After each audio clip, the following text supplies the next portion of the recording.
የተወደዳችሁ የልዑል እግዚአብሔር ቤተሰቦች እንደምን አላችሁ? እንግዲህ የገዳም ፈለገ ሕይወት አቡነ ሊባኖስ ገዳም የገዳም ነው። አባታችን አባ መላከ ሕይወት ያለው ነጋሽ እስከ ሕይወት ፍጻሜያቸው ድረስ ያገለግሉት ብዙ የሆኑለት ገዳም ነው። በዚህ ሰዓት ግን ያው እድሳት ያስፈልገዋል። በጣም ነቅቷል ቤተ ክርስቲያኑ። ወደዛ ወስዳችኋለሁ። ያንን አይታችሁ እናንተም የቻላችሁትን ነገር እገዛ እንድታደርጉ እሱን ለማሳየት ነው። ወደ ገዳሙ ልውሰዳችሁና እሱን ላስጎብኛችሁ። ጤና ይስጥልኝ የተወደዳችሁ የልዑል እግዚአብሔር ቤተሰቦች እንደምን አላችሁ? እኔ ዲያቆን ምስጢሩ መኩሪያ እባላለሁ። ከፈለገ ሕይወት አቡነ ሊባኖስ ገዳም ገዳም ነው ይህም ቪዲዮ ምልክላችሁ። እንግዲህ ይህ ገዳም አባታችን አባ መላከ ሕይወት ያለው ነጋሽ ያሰሩት ገዳም ነው። በአሁኑ ሰዓት ግን ያው ገዳሙ እንደገና እድሳት ያስፈልገዋልኝ።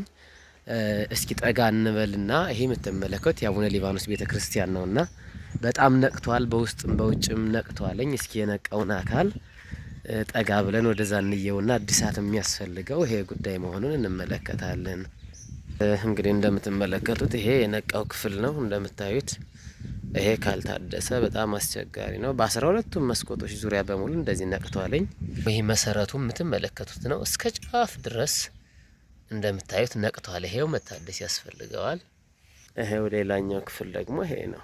ታች ይወርዳል እንደዚህ ብሎ እስከ ታች እስከ መሰረቱ ድረስ ስንጥቁ ነው የምትመለከቱት። ይሄም እንደምትመለከቱት የነቀው ነው እስከ ታች ድረስ። በዚህኛው ስንሄድም እንደዚሁ አለ። ያው እንደምታዩት ይሄም እዚህ ላይ ነቅቷልኝ እስከ ታች ይሄዳል። ይሄ ማለት ነው።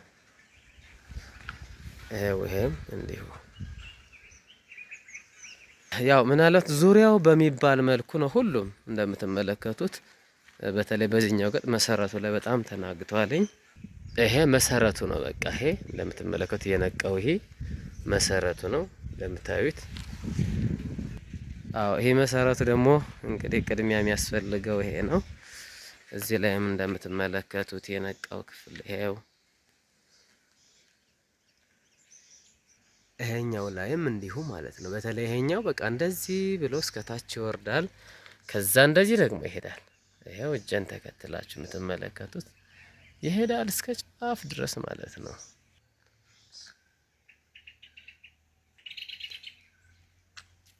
ይሄው እንደምትመለከቱት በዚህ መልኩ ነው የነቃው። የላዩ ብዙ አያሰጋም ነበር። አሁን ደግሞ አስጊ የሆነው እዚህ ጋር ያው መሰረቱ አሁንም ይሄው እዚህ ላይ ዋናው ተሸካሚው መሰረቱ ይሄው በዚህ መልኩ ነው ነቅቶ ያለ እንደምትመለከቱት ማለት ነው። ይሄው እዚህ ላይ አሁን ለምሳሌ ይሄን ነገር ለመጠገን ቢያንስ በቃ ይሄ እዚህ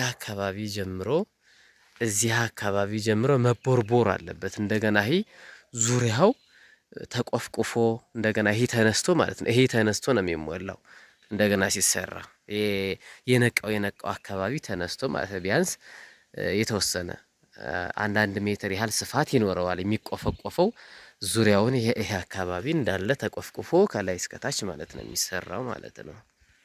እና እንደ እግዚአብሔር ፈቃድ እንግዲህ ይህን ታላቅ ቦታ አባታችን ብቻ ነው የነበሩት አባ መላከ ሕይወት ያለው ነጋሽ። እንግዲህ እዛቸው ውጭ ምንም ሰው የለውም። ህብረተሰቡም ቢኖርም ብዙ እንትን አይለም። አንደኛ የገጠር ሰውም ነው፣ ብዙም ሀሳብም የለም።